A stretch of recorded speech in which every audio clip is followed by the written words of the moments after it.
There was some mention of the question of suffering a while ago, and that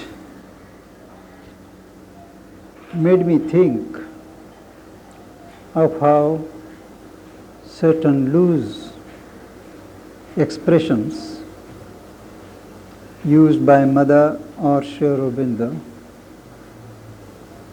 are very much misunderstood, and we think in the wrong way. Mother has analyzed the question of suffering very trenchantly. Why there is suffering, how suffering comes, and how to suffer. Sri Aurobindo, of course, has thrown light on the subject from a different point of view. But for our purpose, as evolving individuals, we must be clear as to the nature of suffering. There are broadly 3 or 4 different types caused by 3 or 4 different origins. One kind of suffering is purely karmic, that is a result of past karma, also of present karma. You will have noticed that in a concentrated place like this ashram, where there is an accumulation of the evolving energies, karma bears fruit almost immediately. If we were to do the same act outside, perhaps it would have taken another birth to fructify. But here, karma bears fruit very quickly. May be good, may be bad, but it bears fruit. So there is the cause of karma, and that explains many sufferings which are totally unaccountable. When you see somebody suffering all the life, during the whole of life, encountering difficulties after difficulties, a very good person, meaning well, but always having to encounter difficulties. It is as a result of the past karma which is ready to be reaped. And the soul accepts that. It is always up to the soul, as Sri Aurobindo says in Savitri. The soul can accept or refuse. But when it is an accumulated karma, it is a law of God, and the soul normally accepts it. And in accepting it, it creates the possibility of using that suffering for a quicker progress. It is like physical exercise. You do light, comfortable exercises and you build muscles slowly. You do hard exercises, painful, and the muscles build very quickly. So Sri Aurobindo says, the soul uses suffering. He says in some place, chooses suffering. It has to choose in order to grow quicker. Now that depends upon our attitude. The soul may have chosen, but whether our mind, our nature, our psychology cooperates, or whether we will become always brooding individuals, bemoaning our lot, deepening the crisis, or as Mother puts it, take it heroically. Yes, it is my karma, I have to face it. Let me use it for quicker progress towards the divine. And she says, when you do that, the divine comes to your help with additional resources, and every difficulty turns favorable to your spiritual growth. May not be for material growth, but for spiritual growth it turns favorable. Second, karma is not only individual. There is a family karma. There is a class karma. There is a community karma. There is a national karma. There is the age of the karma of the age. Now, so many factors commingle in producing karmic results. A child is there. A child is born. Deformed limbs. Can't see, can't talk, something is missing. Now, easy superstition is to say that there has been some curse, or the person must have done something wrong in previous life. It is not that. There is what is called circumstantial karma. That is, the suffering is due to circumstances. It is not a result of karma, not a result of the choice of the soul. The soul is rarely pervert to choose suffering, but circumstances. If the parents are careless during the time of conception, certain results are known to follow. Or if there has been some mishandling, maybe by the doctors or nurses or for whatever reason, during the pregnancy or at the time of delivery, well, certain deformities or things may happen. Now these we can't ascribe to any particular previous karma. They are due to circumstances. They have happened. To put in modern language, you will say they are accidents. In the divine scheme, there is a provision for accidents. Things don't always go according to law, according to the process. Some things intervene. Many times, if a ripe soul, a soul which is out to achieve something great,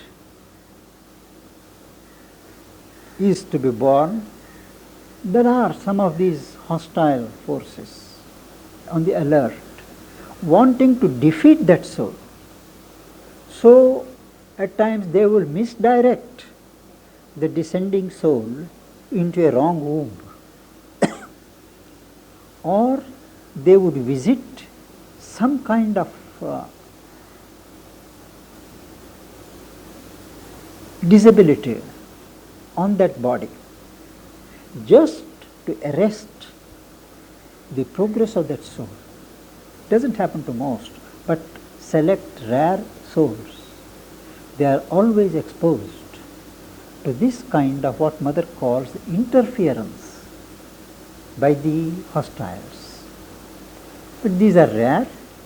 All of us are not that important as to merit attention from these hostiles. Let us take it that we are ordinary people, striving to be better people, and we are open to a greater protection. So I am mentioning it purely as an academic point of fact.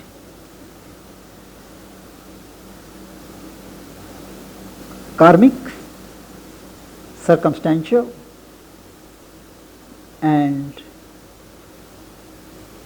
hostile interventions. These are the possible causes. Now, is it that what we have inherited as a karmic legacy has to be gone through? Need not. There is a large element in the karma that has been forged that can be negatived by doing the opposite karma. How do we know what is the karma to be done? Well, it is there that astrology, horoscopes, occult readings, they are helpful. Everything is not right that they say, but they give indications. Or by observation we have to see. Purely objective observations. What is the nature? What could be the cause? And to do the reverse good acts, it neutralizes to a great extent the past karma, except a certain element which I have always described as ineluctable karma. Utkata karma is the call which has to be paid for. You can't escape it. I was told that even the divine will not interfere there because it is against its own law. 1% possibility, if it is necessary to overrule it for the divine's work, then only. Otherwise, everybody, whether it is an avatar or a puny individual, has to go through the Utkata karma.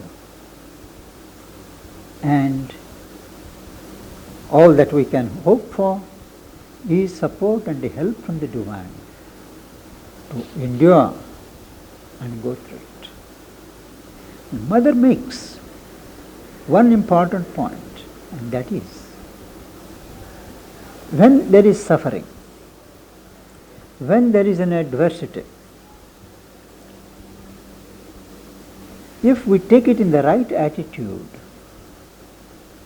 bravely, invoking the divine's help, it becomes an opportunity for greater progress. And she says, whatever the nature of the suffering, it is always in the divine scheme proportionate to your capacity to bear it. It is always graded to suit your strength. So there is no such thing as going under. It is we who multiply our difficulties. If there is a right attitude and we take the challenges in our stride, much of the sting is lost. So from the point of view of yoga or sadhana, difficulties, sufferings take another complexion.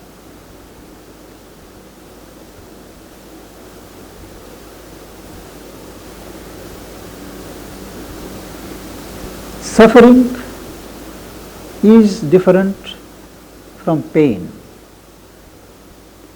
Pain is more or less physical. Suffering is more psychological. And it is there that the question of attitude comes. Attitude. Even with the right attitude, not only can you lighten your suffering,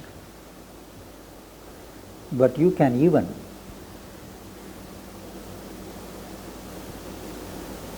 change the impingement of your pain. You would remember, I had once mentioned how when Sri Aurobindo had that fracture in 1938, and he was lying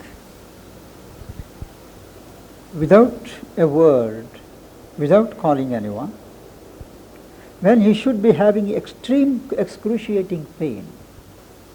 There was no cry, not a word from his lips.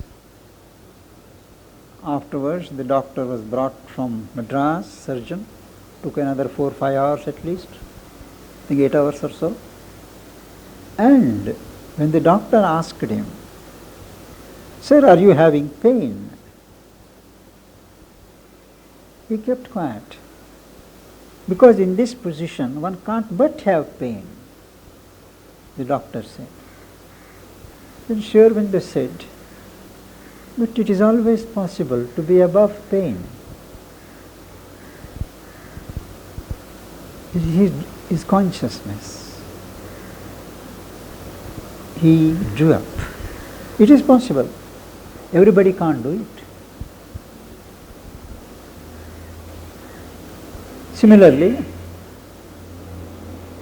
Sri Ramana Maharshi, when he had that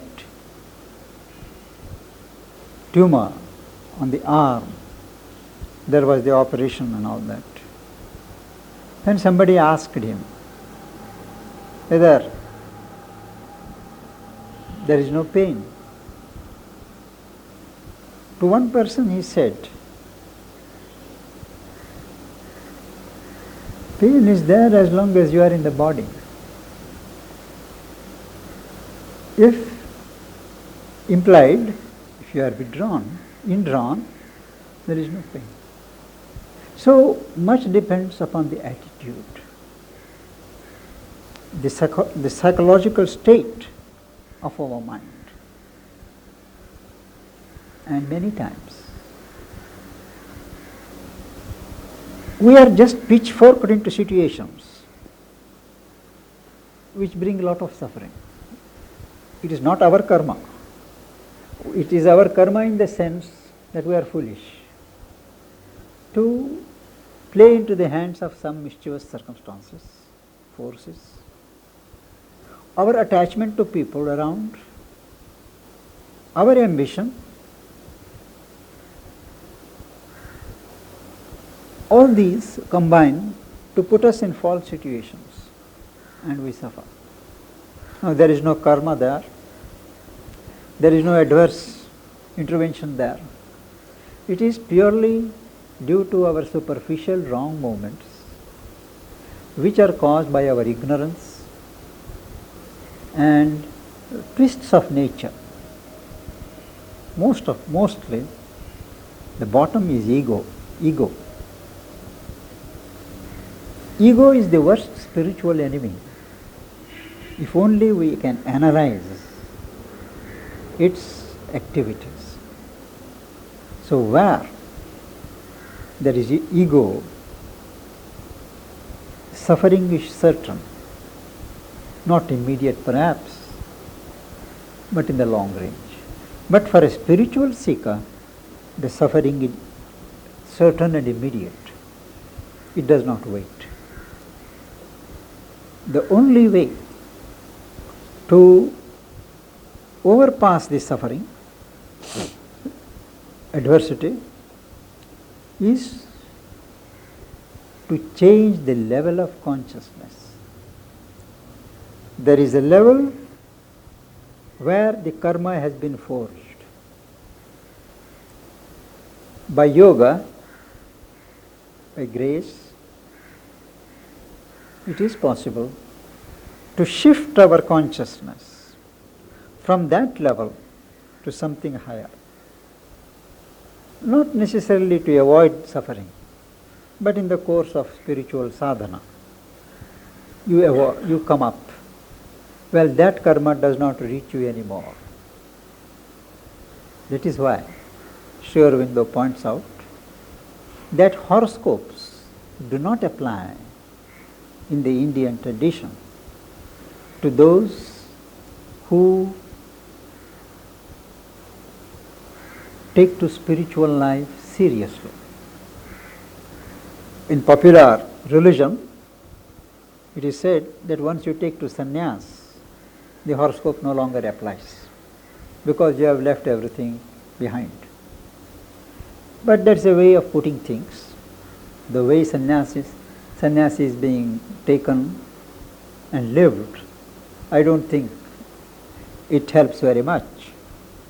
But it is only if the consciousness is changed, if our style of life, of reaction, of response, that is changed perceptibly, then alone the past karma cannot touch us. Even there, as I said, Utkata karma will reach out. But 90% we can overpass. So, there are so many factors involved in the question of suffering. And in her questions and answers, Mother discusses this question threadbare, purely from the common man's point of view. One does not need to be a jnani to overcome these sufferings. One has to be pragmatic, apply spiritual knowledge, spiritual technique to practical situations. And in his essays on the problem of rebirth, Sri Aurobindo discusses the large lines of karma and how karma can be combated. That's the question which has not received enough attention so far. Because we always tend to find the easy way of calling the grace. But the grace has its own rules, own ways. It will not interfere, as I said, in certain types of karma. There is compassion.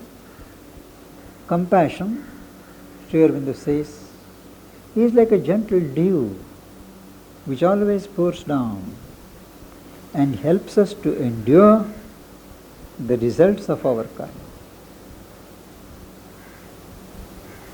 So, to come back to the point with which I started, suffering is not always due to our karma. A lot of it is. It may be due to circumstances, individual circumstances, as also environmental circumstances. It may be self-chosen. For instance, bodily ailments. If we look back, Some ailments are hereditary, some because we have neglected the body, some because we have been rash and done things which should not have been done and the body reacts. Some due to over-medication. There are 100 factors. There is no question of karma there. It is some partly circumstantial as far as heredity is concerned, and then ignorance, bungling, our way of living, imperfect, and we have to pay the consequences.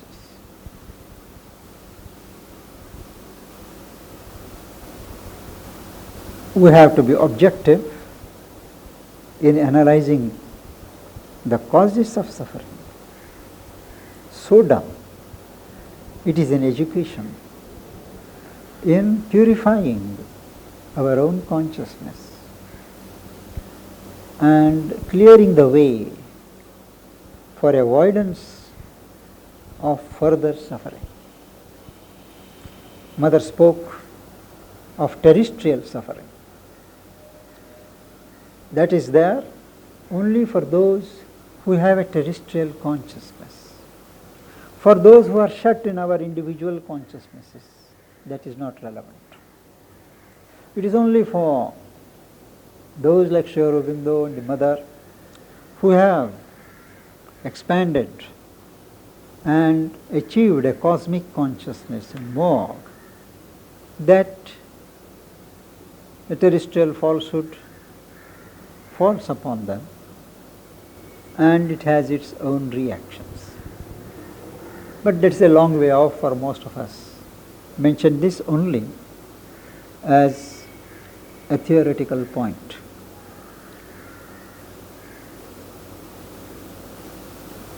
Anybody has a question? How to get over this karma?